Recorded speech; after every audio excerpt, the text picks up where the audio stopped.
আসসালামু আলাইকুম। আমি সুদীপ হোসেন। দীর্ঘ ১ যুগ জমি জমার কাজ করছি। পাশাপাশি কয়েকটা প্রতিষ্ঠানের লিগ্যাল অ্যাডভাইজার হিসেবেও কাজ করার সুযোগ হয়েছে। তখন দেখছি বিভিন্ন মানুষ জমি ক্রয় করে কতটা কষ্ট করছে। সেই সকল বিষয় নিয়ে বিভিন্ন মানুষের সহযোগিতা করছি। করার পরবর্তীতে দেখলাম যে আসলে মানুষকে একা এত মানুষকে সহযোগিতা করা যায় না। সেই বিষয়ে আমি অনলাইনে কিছু দিক নির্দেশনা দেওয়ার চেষ্টা করি আমার এক্সপেরিয়েন্স থেকে। আপনারা যখনই জমিটি ক্রয় করেন আপনাদের অবশ্যই উচিত কিছু সময় ব্যয় করা। জানা, শোনা, বোঝা। কারণ আপনি যেখানে বিনিয়োগটা করবেন সেই বিনিয়োগটা যেন স্বয়ংসম্পূর্ণ একটা বিনিয়োগ হয় এবং ভালো একটা জায়গায় যেন বিনিয়োগ হয়।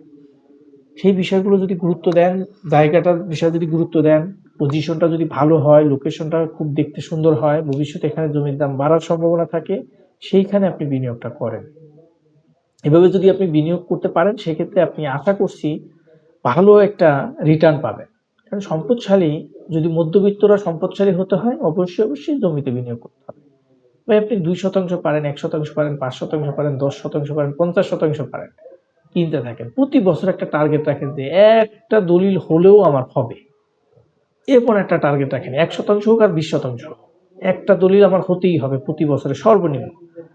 এই প্রতিজ্ঞা যদি করেন, এই চেষ্টা যদি করেন, বিশ্বাস করেন আপনি আগামী ১০ বছর পরে আপনি অনেক সম্পত্তির মালিক হয়ে যাবেন। সেখান থেকে ১০ বছরে যদি 10টা দলিল থাকে আপনার ২, ৪টা ৫টা বিক্রি করে বাকি জমিগুলোতে আপনি ভবন করে ফেলেন।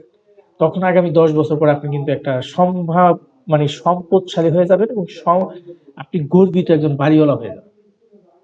আপনি চিন্তা করেন আগামী ১০ বছর পরে কি পরিমাণ খরচ চলে আসবে আর এখনই যদি সেই পদক্ষেপগুলো না নেন সেক্ষেত্রে কিছুই করতে পারবেন না।